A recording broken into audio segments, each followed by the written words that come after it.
La semana en RCR. Actualidad, entrevistas, comentarios del acontecer nacional e internacional en la semana de RCR TV. A César Zamora Bento, ¿no? Economista, analista político, en la secuencia Don C, ¿no?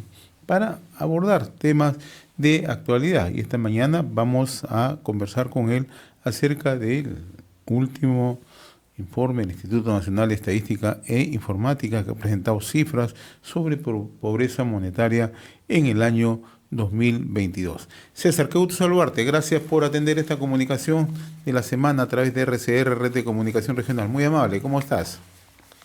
Buenos días, José. Qué gusto de verte nuevamente. Y bueno, para tratar este tema que mucho confunde y mucho se utiliza desde el plano, de ese plano político de manera inapropiada, ¿no?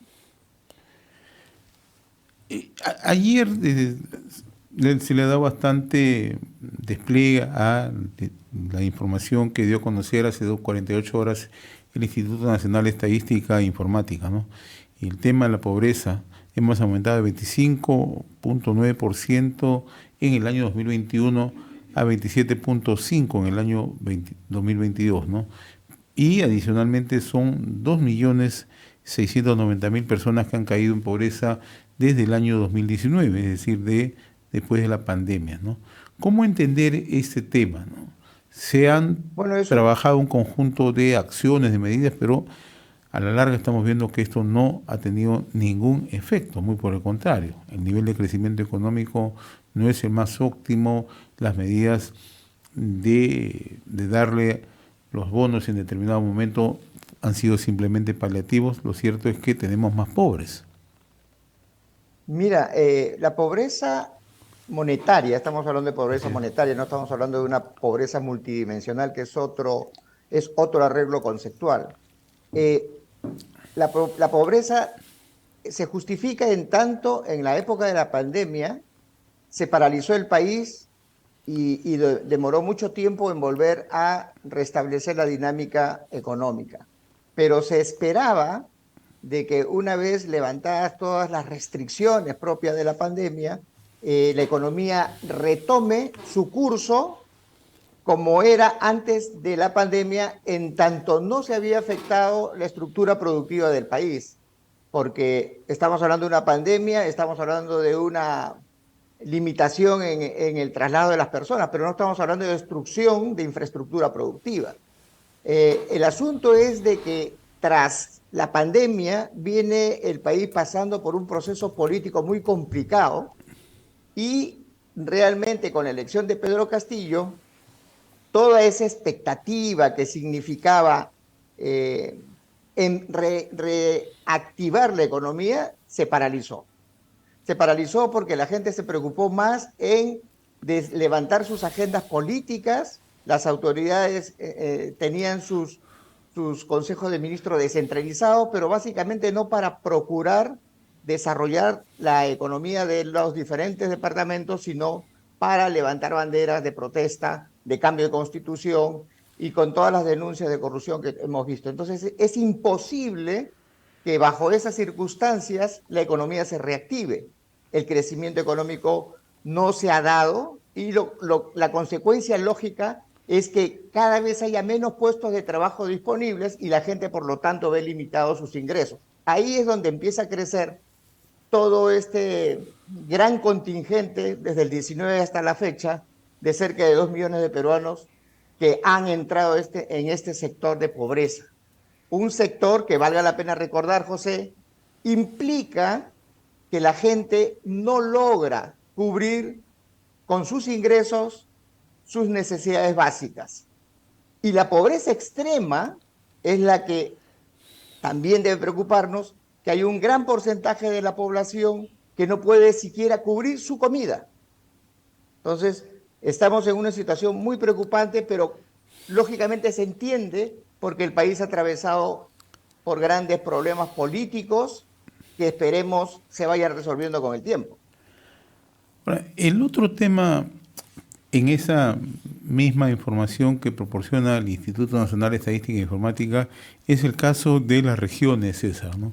15 de las 25 regiones durante el año 2022 han aumentado los índices de pobreza monetaria, ¿no? Una de ellas es Cajamarca, la otra es Huánuco, Puno, ¿no? Y la pregunta es, ¿no? También, así como hay responsabilidad del gobierno central, también hay responsabilidad de los gobiernos subnacionales, ¿no? Así como señalabas que durante el gobierno de Pedro Castillo, el nivel de crecimiento, las medidas económicas no han sido las más apropiadas, el nivel de confianza país no ha permitido generar nuevas inversiones. ¿Qué ha pasado en los gobiernos subnacionales? Tú conoces muy de cerca el caso de Cajamarca. ¿Qué ha pasado en Cajamarca? Sí, definitivamente hay que montarnos en esta crítica porque el caso de Cajamarca es específico. 4 años perdidos en la gestión de Mesías Guevara, no se ha reactivado la economía, más han estado pensando en establecer plataformas, ha habido indicios de corrupción también que esperemos se transparenten. Cajamarca no solamente está en el rango de mayor pobreza, sino que es el primero, el número 1 en el segmento de extrema pobreza. Porque en el rango de pobreza hay varios departamentos, incluido Ayacucho, incluido Huancavelica. Pero en pobreza extrema, o sea, aquella gente que no tiene para comer, que no le alcanza sus ingresos para sus alimentos, no estamos hablando de educación, no estamos hablando de transporte, no estamos hablando de vivienda, para comer, representa cerca de 200.000 cajamarquinos. 200.000 de una población aproximada de 1.350.000, 1.380.000. Cada vez menos porque los cajamarquinos están yendo de Cajamarca porque las oportunidades no se presentan. Entonces preocupa y sí supongo que eso ha sucedido también en otras regiones porque la característica que se ha manifestado durante los últimos años es ineficacia, corrupción y total desprecio por las principales necesidades de la población. Ahora, ahí tenemos que detenernos a un tema, ¿no? Porque cuando uno empieza a mirar las cifras o mirar la evolución en el plano económico, desde el 2016, 2017 hacia adelante, hemos tenido una contracción, un desarrollo, un desenvolvimiento del crecimiento no esperado, ¿no? Porque se esperaban cifras mucho mayores inversiones, mayores capacidad de ejecución de gasto público, mayor inversión privada. Eso no se ha logrado, ¿no? Entonces, también cabe trasladar la pregunta a los gobiernos subnacionales, ¿no? Han tenido recursos y esos recursos no se han utilizado mal, o el otro tema es la corrupción.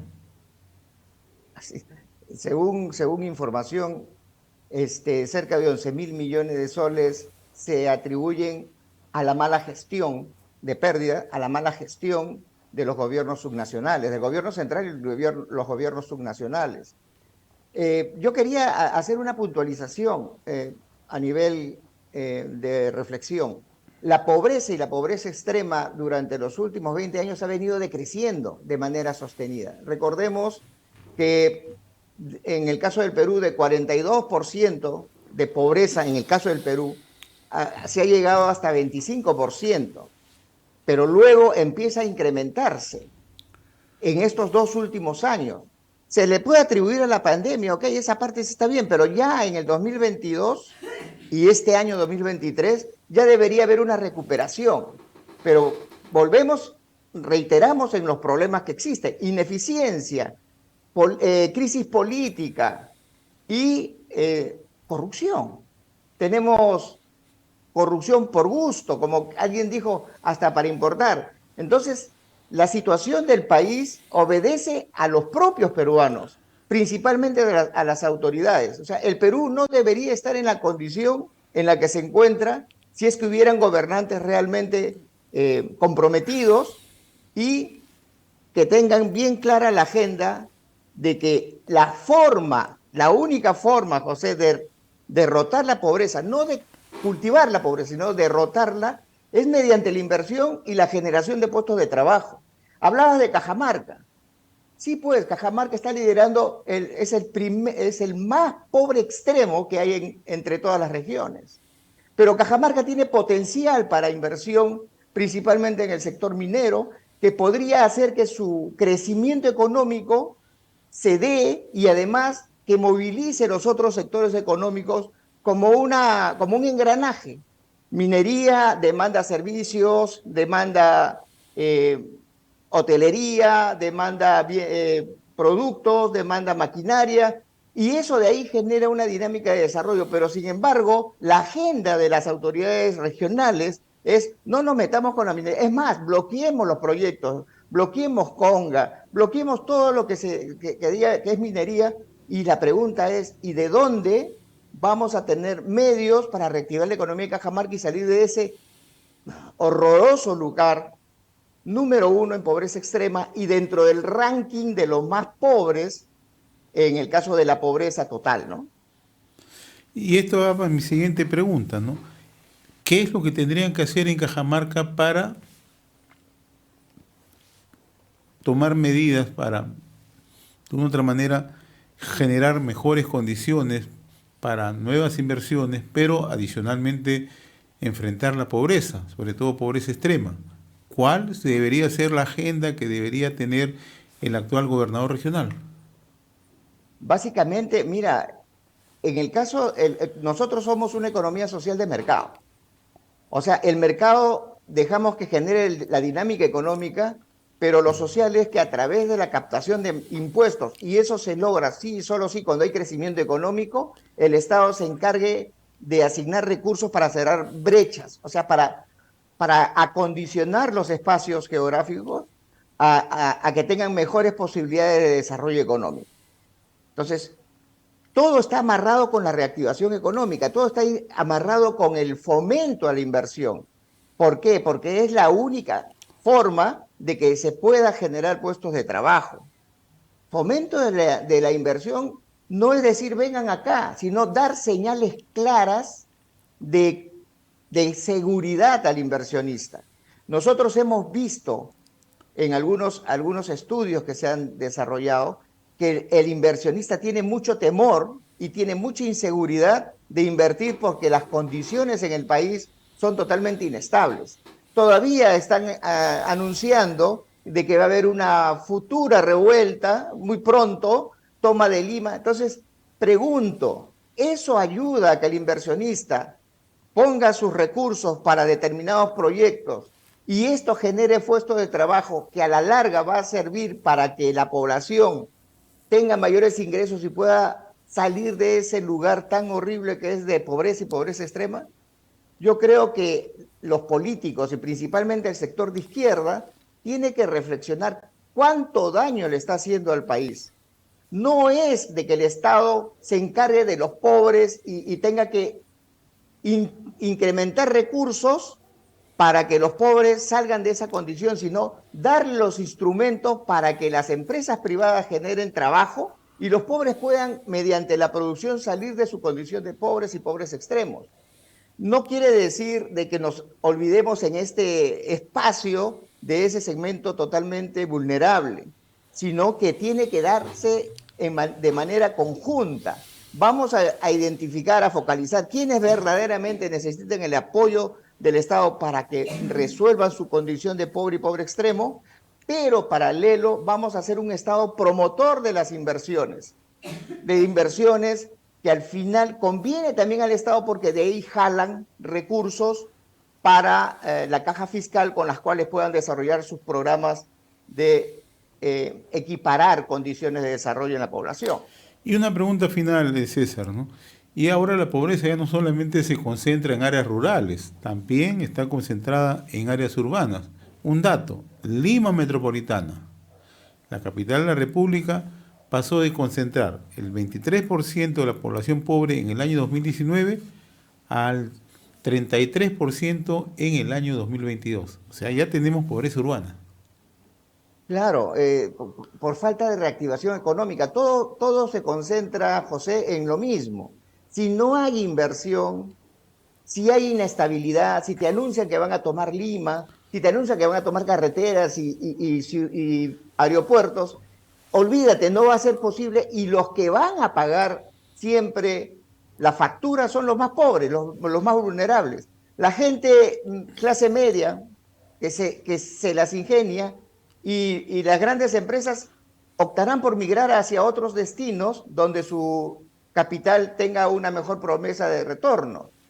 Recordemos también que esta situación obliga a que se reflexione de manera seria sobre la posición que tiene que tomar el empresariado. El empresariado tiene que jugárselas también por el país, porque al final es el lugar donde tienes las condiciones, pero que malos políticos son los que están perjudicando esta dinámica, y esperemos que esto se resuelva pronto.